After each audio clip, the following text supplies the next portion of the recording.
ya. Cuma seminggu sekali, sekarang seminggu 2 kali. Kemudian ada istilah pembekuan. Kalau dulu ada pencabutan sih, dulu juga ada ya. Kan beberapa juga ada yang dicabut. Sekitar 300-an ya. Yang sebelum SE3 itu udah dicabut. Sekarang ada istilah pembekuan. Nah, pembekuan, pencabutan ini, dan surat peringatan. Dulu belum ada surat peringatan.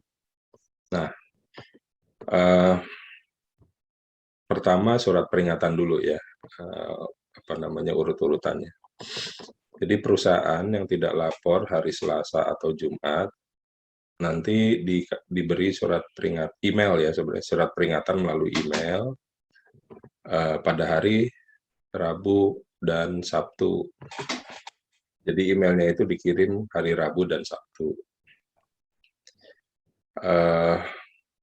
Dikirimnya ke email yang terdaftar, yang sudah diinput oleh perusahaan ke SIINAS. Jadi saya coba contohkan di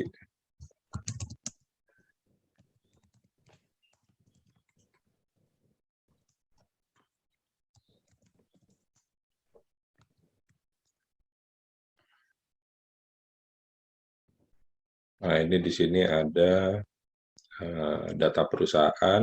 Nah, di sini ada email. Ini tampilan SIINAS-nya perusahaan ya, Bapak Ibu. Di sini ada email. Nah, email inilah yang nanti, alamat inilah yang nanti akan dikirimi email peringatan dari sistem dari SIINAS.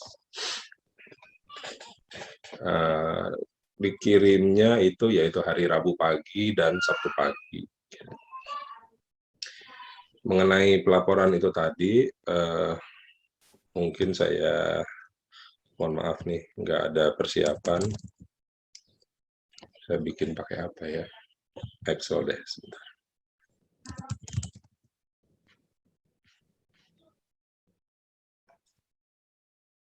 Saya bikin pakai Excel. Nah, jadi yang di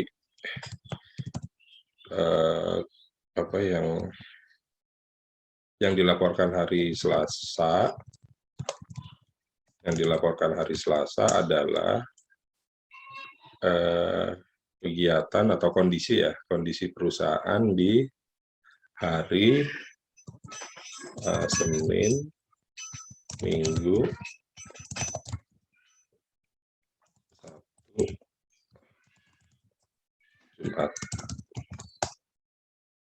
Nah, yang ini dikirim di hari Selasa nih, Bapak Ibu. Saya kasih warna kuning. Ini dilaporkannya hari Selasa. Tuh. Adapun kemudian kan ada hari kondisi pabrik hari Selasa, Rabu, dan Kamis dilaporkan di hari Jumat.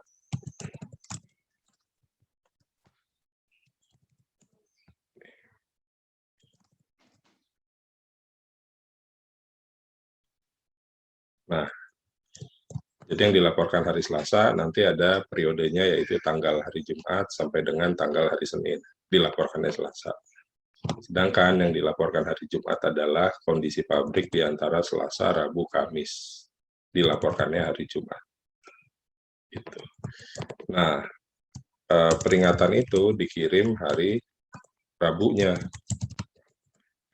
Nah, ini Rabu surat peringatan. Nah, Sabtu dikirim surat peringatan juga melalui email. Nah, ini nih karena apa istilahnya, awal mulanya di sini. Jadi sekali lagi, perusahaan harus lapor hari Selasa dan Jumat. Ya. Yang dilaporkan Selasa adalah kondisi pabrik dari Jumat sampai Senin. Nah, sedangkan kondisi pabrik Senin sampai Kamis dilaporkannya hari Jumat. Nah, apa aja yang dilaporkan?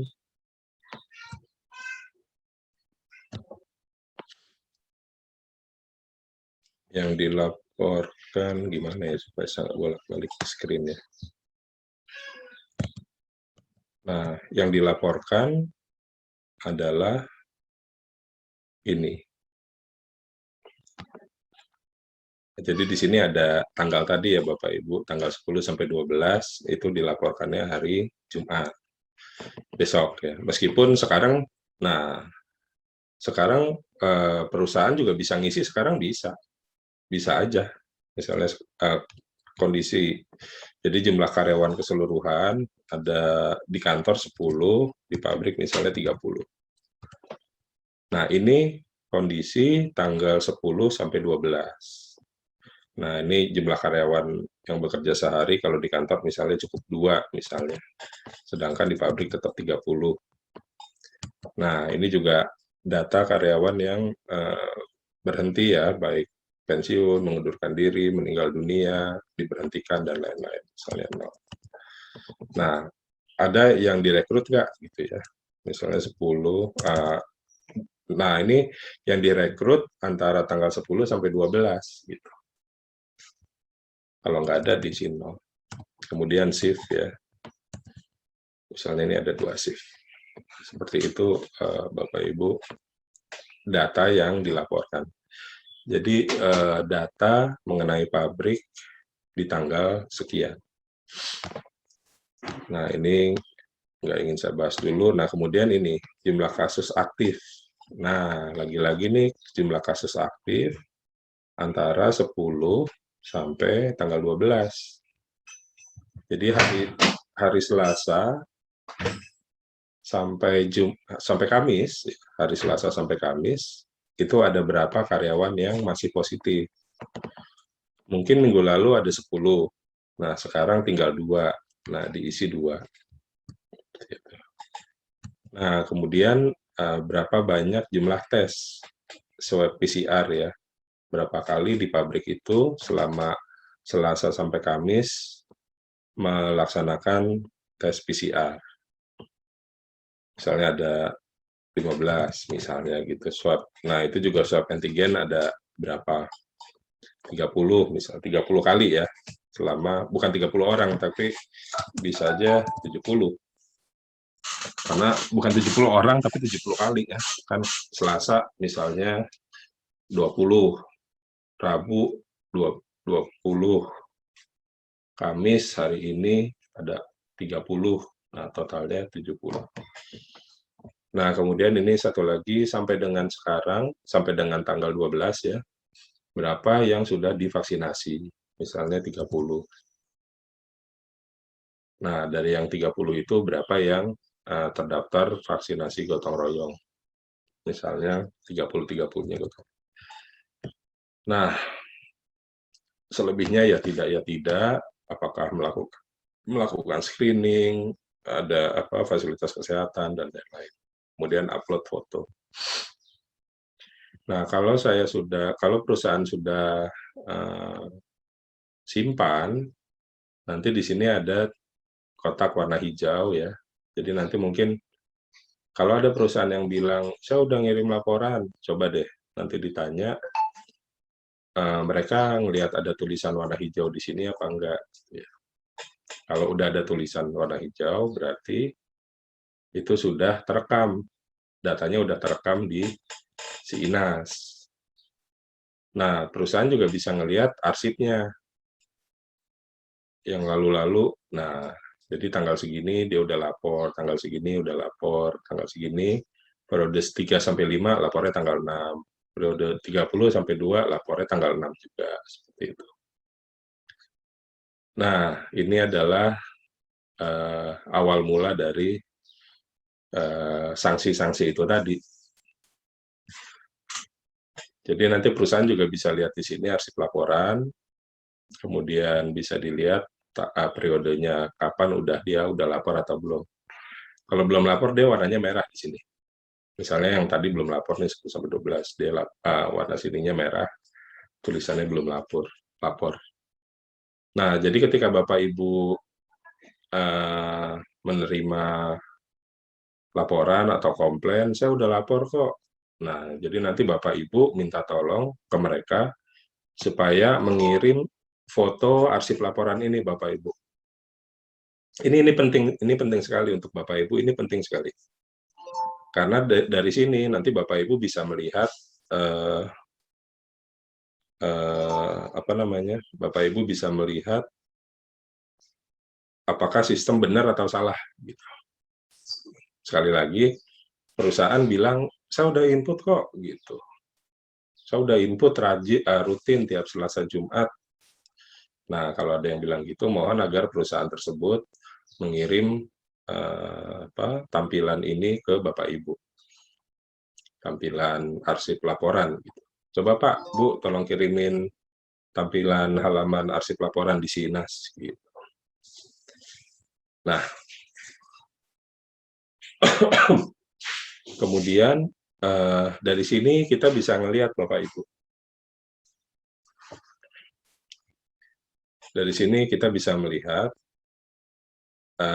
seperti tadi ya, yang di Excel, tanggal 10 sampai tanggal 12 itu kan hari Selasa ya, Selasa sampai Kamis, itu dilaporkannya tanggal 12. Itu nggak apa-apa.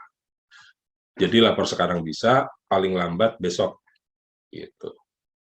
Kalau yang lapor hari Selasa itu bisa, perusahaan input hari Senin bisa, input hari Minggu bisa, tapi paling lambat hari Selasa. Gitu. Nah, di sini nanti Bapak Ibu bisa lihat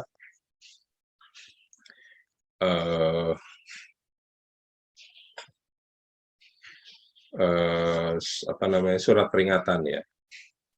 Surat peringatan begini. Kalau nomor 1, 10 sampai 12 dia input tanggal 12, lapor tanggal 12, itu udah oke. Sistem nggak akan ngasih surat peringatan ke perusahaan ini. Nah, ini tanggal 6 sampai tanggal 9, periode 6 sampai 9, dia inputnya tanggal 9. Nah, itu nggak apa-apa. Itu bisa, dan perusahaan ini untuk periode nomor 2, dia nggak dapat surat peringatan. Nah, sedangkan yang nomor 3 sampai 5, coba. Selasa sampai ini dia lapor tanggal 6, hari Jumat. Nah, ini juga nggak dapat surat peringatan. Nah, ini Bapak Ibu yang dapat surat peringatan ini. Jadi dia di tanggal 30 Juli sampai tanggal 2, kan harusnya lapornya paling lambat tanggal 3 ya. Nah, dia lapornya tanggal 6. Misalnya dia lupa nih, 30 sampai 2 itu hari apa ya? Selasa ya. Dia kan harusnya lapornya paling lambat tanggal 3. Nah, dia lupa nih. Dia lupa, nggak lapor di hari Selasa. Nah, hari Rabunya, dia dapat surat peringatan melalui email. Nah, setelah dapat surat peringatan, baru ingat, nah perusahaan itu bisa menginput periode yang sebelumnya itu bisa. Nah, apa tadi, nginput laporan yang lalu-lalu dia bisa, jadi nyusul laporan itu bisa. Nah, tapi dengan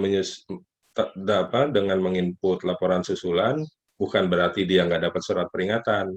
Itu tetap, surat peringatan itu tetap diberikan oleh sistem. Dan si perusahaan bisa menginput menyusul. Nah, sekali lagi, si perusahaan itu tetap dapat surat peringatan. Dan setelah dia menginput periode yang kelewatan, surat peringatannya itu tetap terhitung udah diberikan 1 kali. Nah, demikian juga yang lain-lain di tanggal 23 sampai 26, dia inputnya tanggal 29. Ini juga dia dapat surat peringatan. Karena nggak nginput paling lambat di tanggal 27. Nah, jadi bisa dibilang surat peringatan ini baru 2 ya. Karena mulainya kita tanggal 23. Nah, jadi 2 nih dia dapat surat peringatan. Yang 3 sampai 5 Agustus dan 23 sampai 26. Nah, Bapak Ibu nanti bisa lihat di sini. Bisa lihat di sini, oh iya, Bapak terlambat lapor ya, yang tanggal nomor 4. Oh iya, nah itu dapat 1 surat. Oh iya, tanggal ini 6 juga telat lapor ya, harusnya kan paling lambat tanggal 7. Oh iya Pak, saya lupa. Bapak Ibu jadi bisa melihat apa yang disampaikan perusahaan, kemudian Bapak Ibu bisa ngelihat buktinya di sini. Bahwa dia selalu nginput, iya, tapi nginputnya nggak hanya nginput, tapi harus tepat waktu. Nah, ini buktinya seperti ini. Nah, begitu Bapak Ibu. Mungkin sampai sini ada yang ingin ditanyakan, silakan. Tentang ini, laporan. Ada yang mau ditanyakan? Ya, Kalau silakan. email yang tadi itu bukan beda dengan email yang di OSS ya Pak Adi? Beda ya? Beda Pak. Jadi kami ingin sampaikan juga ke Bapak Ibu, sejak OSS RBA itu beroperasi, kami nggak bisa lagi mengakses OSS. Jadi kami nggak bisa mengakses perusahaan ini, emailnya apa, tuh nggak bisa. Sama BKPM udah ditutup. Nah, jadi satu-satunya data yang ada di kami adalah data email yang diinput oleh perusahaan di SINAS. Itu yang kami kirimi. Alamatnya itu, Pak. Izin, Pak. Jadi, ya, Mas Nova, monggo. Kalau misalnya ada perusahaan mau merubah email itu bisa nggak, Pak? Bisa. Masuknya melalui mana, Pak? Melalui data perusahaan. Oh, tetap melalui data perusahaan di SINAS ya? Jadi nggak harus lewat OSS ya? Enggak lagi, Pak. Siap. Sekarang kami nggak menggunakan data OSS. Oke, baik, Pak. Ini di data perusahaan sini ya, Pak. Data perusahaan, terus ini ada email. Bisa diedit ya, Pak, itu ya, Pak? Bisa, Pak. Oke. Ya, bisa diedit. Pak. Kemudian, Pak, kalau untuk batas terakhir, tadi katakanlah hari Selasa, itu Selasanya sampai jam berapa? Atau masih sampai Rabu bisa melaporkan? Sampai jam... Enggak, sampai jam 23.59, Pak. 23.59 deh, oke, siap. Deh. Kalau setelah itu berarti sudah dianggap terlambat ya, Pak? Iya. Pasti muncul Dianggap peringatan tidak lapor. Iya, Betul. Oke. Iya, Pak, matur nuwun, Pak. Saya lanjut ya. Mungkin tadi yang pertama, ini ada 2 pertanyaan saya. Yang pertama, Iya, Bu, ketika mohon maaf nih, saya internetnya rada ini. Enggak apa-apa, Pak. Makanya saya matiin videonya dulu. Videonya. Ya. Oke.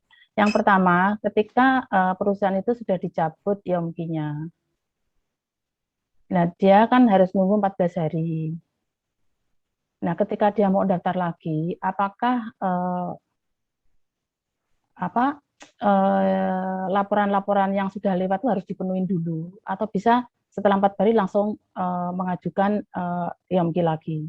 Itu yang pertama. Yang kedua, kita itu tiap hari Senin ada rapat terkait dengan COVID. Nah, minggu siang kita ada rapat, kemudian kalau yang Senin itu dengan Pak Gub. Nah, kadang-kadang Pak Gub itu menghendaki laporan berapa jumlah pegawai yang ada di industri yang terkena COVID. Nah, kadang-kadang kita kesulitan, kan bisa nggak kita mengakses dari SINAS itu, dari laporan ini, berapa jumlah pegawai yang terkena COVID. Mungkin 2 itu, matur suwun Pak Adi. Iya, Bu. Datanya sih harusnya bisa, Bu. Ada, cuma belum kami tampilkan di SINAS Pemda karena datanya berubah-ubah melulu. Jadi tampilan laporan itu tadi itu ada yang bertambah, ada yang berkurang, seperti itu, Bu. Kayak kemarin yang data vaksinasi gotong royong itu baru ada minggu lalu. Minggu-minggu sebelumnya belum ada. Nah, nanti akan kami siapkan di SINAS Pemda. Mengenai registrasi ulang, tidak harus input laporan. Justru kalau dia sudah dicabut, dia nggak bisa input laporan. Jadi menunya diblok sama, bukan diblok, ada tulisan IOMKI sudah dicabut gitu. Nah, untuk melakukan registrasi ulang cukup klik aja sekali di tadi saya udah ini belum ya? Sampaikan ke grup belum ya, lupa saya. Di sini ada tulisan nanti registrasi ulang IOMKI. Belum, Pak, belum. Belum ya, nanti saya kirim deh. Ini di sini nggak ada karena di perusahaan ini nggak dicabut. Nggak dicabut, jadi nggak ada menunya. Tapi nanti saya ini saya kirim ke, oh saya ini aja Ada nih, WhatsApp. ada Pak. Sudah ada Pak, sudah ada. Registrasi Ya, ulang WhatsApp. IoT. Sebentar. Ada kok di WhatsApp. Ada. Di apa tadi ya? Oh, di sini ya. Ini. Berarti yang masih bisa memperbaiki atau melaporkan yang udah kelewat itu masih statusnya masih dibekukan itu Pak ya? Dibekukan, iya. Oh. Nah, Kalau ini yang sudah tidak bisa mengakses itu yang dicabut. dicabut.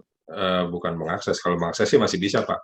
Cuma nanti Membuka halaman Yomki ini ya. di halaman IOMKI-nya ini nanti ada status IOMKI, nanti di sini dicabut atau dibekukan atau berlaku gitu. Oh, soalnya Nah, kalau yang data rekapan itu statusnya dicabut semua ya Pak ya? iya, belum ada yang dibekukan. Itu juga hal yang baru, belum sempat kami update. Nah, ini registrasi ulang. Kalau dia perusahaan itu dicabut, sedang dalam IOMKI-nya dicabut, nanti ada menu baru di sini namanya registrasi ulang IOMKI. Cuma diklik itu aja, ya udah aktif lagi. Itu aja. Ini diklik, udah aktif. Nggak Tapi perlu dengan ngisi data catatan, atau apa-apa gitu Pak? nggak perlu, Pak. Kan datanya udah diisi kemarin-kemarin. Nah, jadi tinggal klik ini aja, dia aktif lagi. Kecuali kalau belum 14 hari. Kan kalau di SE nomor 3 tuh udah saya share di chat ya. Itu nanti IOMKI yang dicabut dapat diajukan kembali paling cepat 14 hari setelah dicabut. Nah, kalau kondisinya kayak gitu, misalnya dicabutnya kemarin nih tanggal 10. Nah, kalau perusahaan ngeklik registrasi ulang IOMKI, ya nanti ada tulisan yang merah itu. Silakan melakukan registrasi ulang tanggal berapa gitu ya. Karena belum 14 hari kerja gitu. Seperti itu. Nah, Pak Adi ini melanjutkan untuk perusahaan yang dicabut. Logikanya ketika industri sudah tidak memiliki IOMKI, pada posisi dicabut, dia kan tidak boleh beroperasi. Iya, ketentuannya seperti itu, Bu. Terus gimana ini, kita harus bagaimana ini? Itu mungkin nanti ya ditanyanya ke Pak Warsito ya. Oke, siap. Kalau hal-hal itu saya nggak bisa jawab. Oke, siap. Nah, tadi itu dicabut ya, seperti itu. Oke, siap. Berarti intinya kalau masih bisa memperbaiki laporan itu dibekukan dan langsung bisa jalan seperti biasa. Tapi kalau sudah sampai dicabut ada tulisan merah itu, dia harus menunggu 14 hari kemudian, tinggal klik itu langsung bisa lagi ya Pak ya. Klik registrasi ulang langsung bisa lagi. Itu aja kok, simpel aja. Nah, kalau dibekukan begini Pak, Bapak Ibu.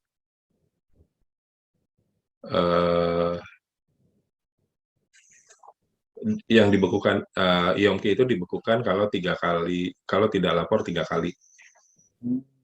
Intinya itu. Jadi kan tadi perusahaan nggak lapor 2 kali ya. Dia dapat peringatan 2 kali, dapat SP 2 kali. Nah, kalau si perusahaan ini dapat SP 3 kali, nah maka dia otomatis dibekukan.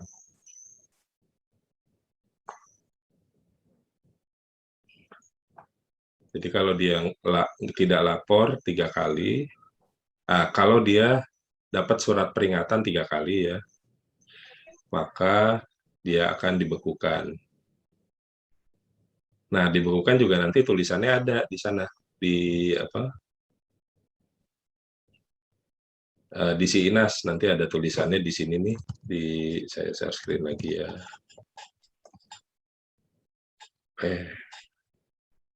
Nah, kalau dibekukan nanti di sini status IOMKI-nya tulisannya dibekukan. Gitu. Ini saya coba ini ya Pak, sebentar. Saya coba simulasikan deh kalau yang dibekukan ya. Dibekukan itu sebentar.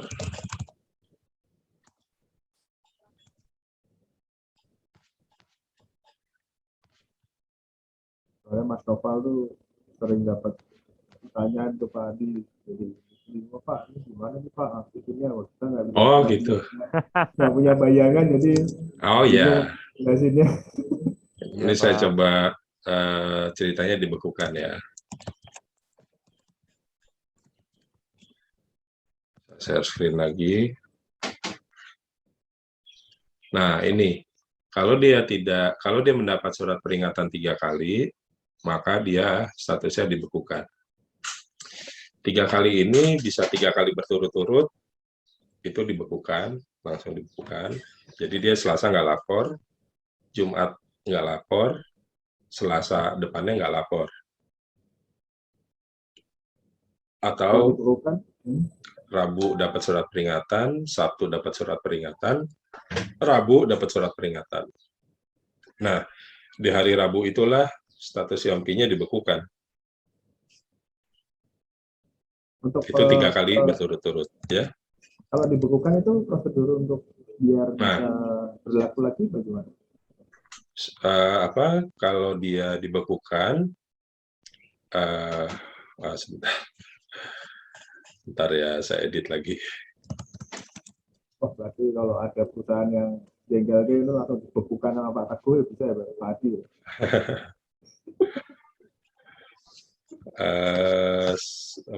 Lapor.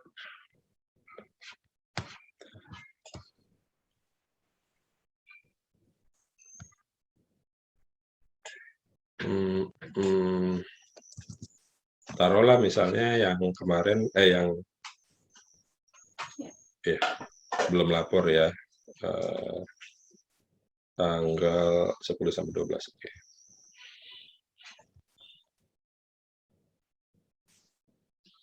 Nah, oke, kita lihat dibekukan.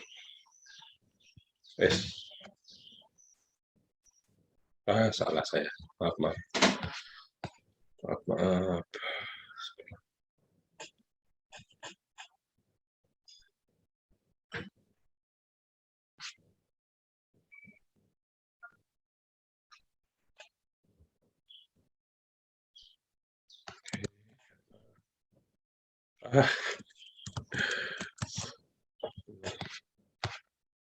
Dua sampai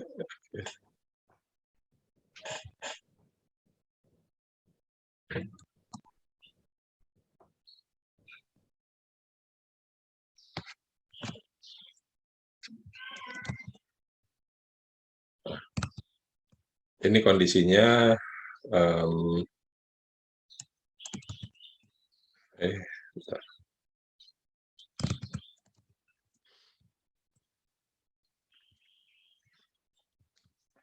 Nah, ini kondisinya seperti ini ya. Taruhlah perusahaan belum lapor. Perusahaan belum lapor 3 kali nih. 1, 2, taruhlah ini ya. Misalnya seperti itu. Maka dia dibekukan statusnya. Tampilannya seperti ini. Nah, gimana supaya bisa aktif lagi? Dia cuma ini aja, Bapak Ibu. Yang penting dia lapor aja. Yang kemarin-kemarin belum lapor, nih dilaporkan. Nah,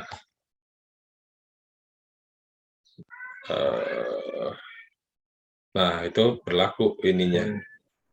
Langsung berlaku kembali ya. Yang penting yang kemarin-kemarin itu dilaporkan aja. Dia otomatis kok, jadi nggak perlu di ini dulu oleh Kemenprin, Pusdatin atau apa, nggak perlu. Yang penting dia udah lapor.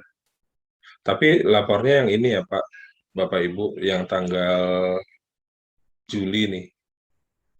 27 sampai 9. Nah, kalau yang sebelum-sebelumnya itu nggak dihitung. Yang dihitung cuman yang ini aja. Setelah SE keluar itu ya Pak ya? SE, iya benar. Gitu.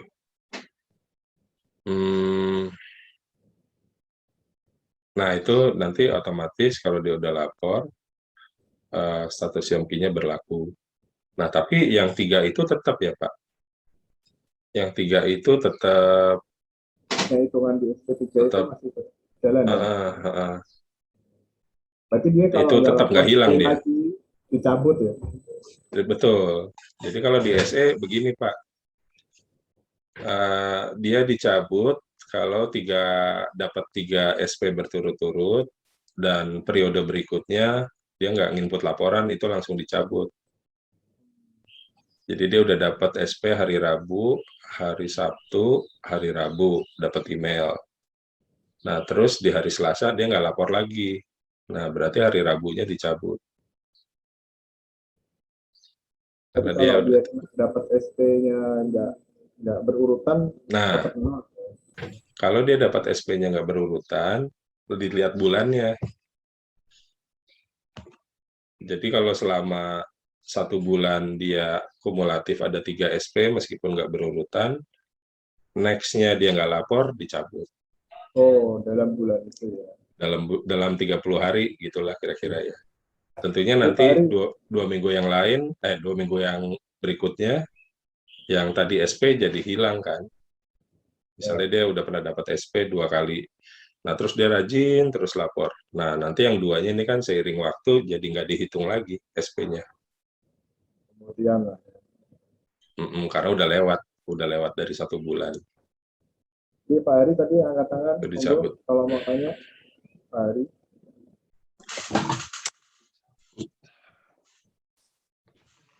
Pak Hari, monggo.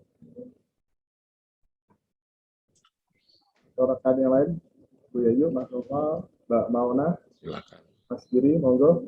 Mumpung ada. Dan saya Pak Mas Iwan Wah. Monggo Pak Hari. Saya menanyakan ke Pak Adi kaitannya tadi dengan pencabutan tadi Pak. Apakah setelah 14 hari dia mau istilahnya regresasi ulang berarti bisa diterima Pak. Apakah yang laporannya pun yang lain berarti sudah hilang berarti Pak? Apakah dosa yang lalu berarti sudah diputihkan atau nanti tetap harus di?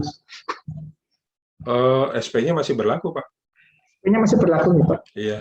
Tapi melaporkannya harus nantinya ke depannya harus diminta untuk lebih tertib ngatur Pak. Berarti 3 kali berarti sekali lagi berarti cabut gitu Pak. Iya, gitu aja terus sampai sebulan ya, sampai sebulan berlalu ya.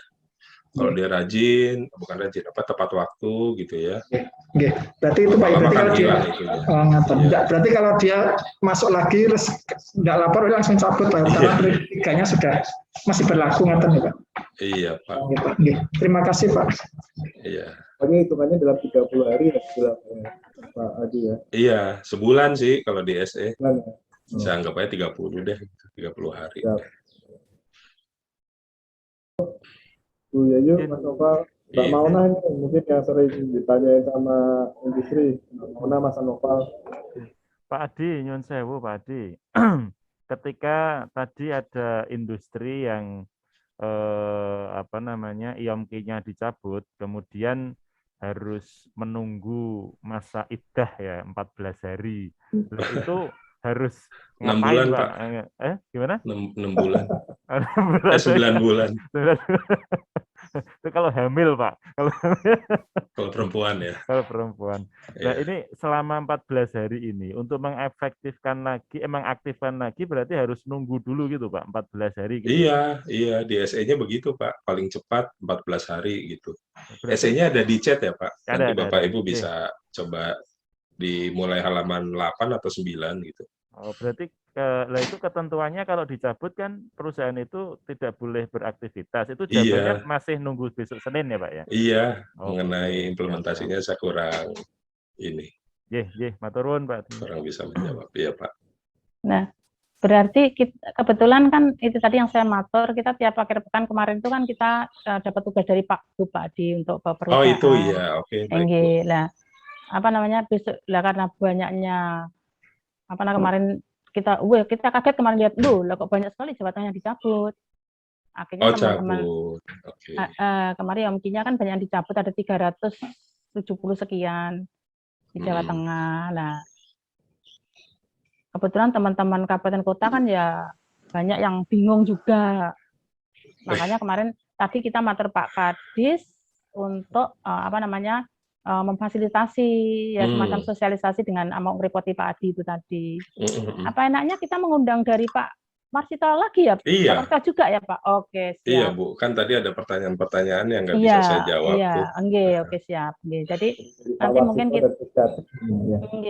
Jadi mungkin nanti Iya. kita mengajak, karena kapasitas kita juga terbatas 100 orang. Oh iya.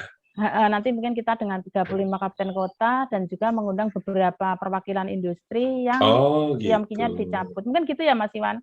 Nggih. Oh jadi sama ini ya, sama dinas ya. Dinas, Oke. nggih. Iya. Oke, Supaya oke. dinas juga bisa melakukan pembedaan Pak dengan industri-industri yang Mm-mm. IOMK cabut. Ya lumayan lah daripada tanya ke Pak Adi semua, Pak tanya ke saya semua. Yang penting mah ini, yang penting ketika pasti Bapak Ibu kan juga terima WhatsApp atau apa ya. Iya. Kenapa di ini? Nah, Pasti. Ya. kisi-kisinya, bukan kisi-kisi apa?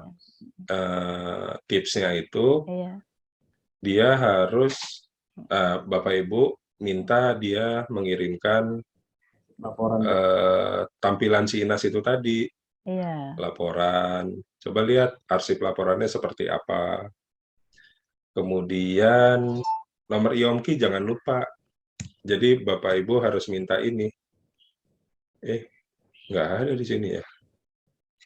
Oh, ininya Bapak Ibu. Sorry, belum share. Bentar.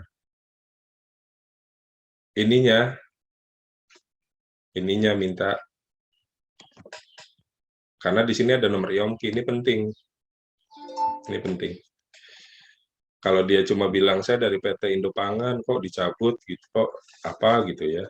Nah, kenapa kita harus minta tampilan yang ada nomor IOMKI-nya? Karena satu perusahaan itu kan bisa punya lebih dari satu IOMKI ya, bisa lebih dari satu akun si Inas.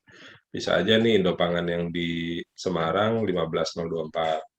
Nanti Indopangan yang di Kendal nomornya beda lagi. Nanti Indopangan yang di Sidoarjo nomornya beda lagi. Jadi kita harus pastikan bahwa kita ngelihat ke objek yang sama, yang benar gitu ya. Jangan sampai nanti dia bilang Indopangan, terus nanti Bapak Ibu ngecek nggak ada tuh Indopangan di sini, atau di sini ini nih nggak dicabut kok gitu. Padahal yang dicabut yang di Sidoarjo. Kalau nggak salah di Bapak Ibu kan ada tampilannya nama perusahaan, nama nomor IOMKI ya. Nah, itu untuk memastikan aja. Ini sering kayak gitu. Jadi dia cuma bilang dari PT ini gitu ya. Udah dicek, enggak kok di sini dicabut. Di sini berlaku. Enggak Pak, di kami dicabut. Nah, setelah dilihat cocokan nomor IOMKI-nya, ternyata beda. Kalau di Alamat satu pabrik itu ya, perusahaan alamat pabriknya sama, mungkin nggak Pak dia punya IOMKI 2? Mungkin aja sih Pak. Bisa jadi ya Pak ya? Bisa jadi. Karena Kecil ada sih kemungkinan. tapi kemarin tuh ada Pak, satu perusahaan alamatnya sama, cuman IOMKI-nya yang satu dicabut, kemudian yang satu masih aktif gitu. Karena ini kan IOMKI itu tahun lalu ya Pak, April kan. Yeah. Perusahaan tuh habis bikin IOMKI udah selesai. Dia udah print, dia udah simpen itu arsip cetakannya ya. Dalam di print, di laminating atau di PDF. Udah dia nggak pernah ke Sinas lagi, nggak pernah lapor, nggak pernah login, nggak pernah laporan semester. Banyak yang seperti itu. Banyak Bu, banyak. Memang banyak kami mungkin cek juga nggak Pak, banyak. kalau industri itu IUI-nya belum efektif memiliki IOMKI, itu kira-kira kita gimana Pak? Kalau sekarang sih nggak bisa ya Pak. Kalau di SE-nya perizinan berusaha di sektor industri yang sudah aktif, yang sudah efektif. Efektif ya. Berarti kalau misalnya dia belum efektif, itu artinya tidak bisa pakai IOMKI. Cuman harusnya. ketika dia belum efektif tapi sudah punya IOMKI, itu gimana Pak? Itu memang ini Pak, di sistem nggak bisa mendeteksi. Di sistem nggak bisa mendeteksi IUI-nya ini udah efektif atau belum, nggak bisa. Jadi itu IUI yang diupload perusahaan itu kan nanti dicek oleh petugas unit pelayanan publik ya. Nah, kalau petugas pelayanan publiknya aware gitu ya, oh ini belum efektif, nah nanti ditolak IUI-nya, maka si perusahaan nggak bisa nyetak IOMKI. Tapi kalau lagi nggak aware, kalau lagi lolos, ya lolos. Divalidasi ya udah gitu. Pak, kalau misalnya kami di daerah itu bisa nggak Pak punya akses kayak Pak Adi tadi bisa buka perusahaan, terus kita tahu caranya data perusahaan dan sebagainya tadi. Kalau untuk IOM, saya lupa ya Pak. Untuk beberapa sih harusnya bisa ya Pak. Yeah. Yang belum bisa Maksudnya, itu yang laporan semester. buat latihan kita ketika perusahaan tanya masukkannya di mana sih? Itu kan kita Oh nggak pernah bisa gitu. buka. Misalnya Nah, harus IOMK itu tempatnya di mana, di e-lisensi apa-apa, kita bisa nggak Pak dikasih akses gitu untuk bisa kita juga bisa buka sehingga kita juga tahu anunya dashboardnya perusahaan itu seperti apa. Sambil untuk pendampingan untuk pendampingan. Iya, mungkin apa ya? Mungkin nanti kami siapin dulu Pak di si Inasa karena ini kan ada perubahan data ya. Tapi nggak seperti saya tadi sih. Oh iya, siap. Kalau itu akun dummy itu. Akun dummy ya. Apa Pak, malah kalau dummy gitu malah enak Pak. Ngutak-ngutak itu nggak apa-apa gitu daripada salah-salah. Iya, takutnya ini Pak, apa namanya? Datanya berubah-ubah oleh banyak orang jadi bingung. Iya, makanya mending dummy aja yang independen datanya supaya enggak. Tapi paling enggak mewakili punya daerah. Gitu. Monggo yang lain, Bu Devita yang baru bergabung kalau ada pertanyaan atau siapa, atau cukup nanti detailnya mungkin di hari Senin untuk lanjutkan bersama mungkin itu supaya apa dari mulai kebijakan sama detailnya sudah. Nah, sementara ini kita dapat penjelasan dari Pak Adi supaya kita bisa menjawab karena beberapa hari ini setelah Jawa Tengah jadi banyak yang cabut kita sempat kerepotan. Ya benar. Dia bingung gitu. Iya Pak, memang target saya hari ini cuma ini aja, cuma sebentar aja kan. Yang penting betul, Pak. Intinya aja lah. Mungkin lebih luasnya nanti disampaikan Pak Warsito. Dan penjelasan kepada industri. Ya. Saya kira teman-teman atau Mas Opal, Mas Setio, Mbak Mauna, cukup Mas, mungkin itu tadi yang kita tunggu, akses bisa kita belajar itu tadi Mas. Dami ya. Kalau sekarang istilahnya bukan efektif ya, tapi terverifikasi izinnya. Terverifikasi sama belum terverifikasi. Bukan aktif, sudah berlaku efektif atau belum berlaku efektif. Setelah RBA itu ganti terverifikasi gitu. Oke, saya kira cekap. Maturnuwun Pak Adi. Ya, sama-sama Pak. Dan Bapak Ibu semuanya, nanti untuk detailnya di pertemuan selanjutnya yang bersama Pak Warsito secara lengkap dari mulai penerapan SE-nya sama teknis di Inasnya seperti apa. Oke, maturnuwun Pak Adi, mohon maaf kalau ada kesalahan, ada kata-kata, saya mohon maaf. Assalamualaikum warahmatullahi wabarakatuh. Waalaikumsalam warahmatullahi wabarakatuh. Maturnuwun Pak Adi. Maturnuwun Pak Adi. Ya, sama-sama Bapak Ibu. Terima kasih.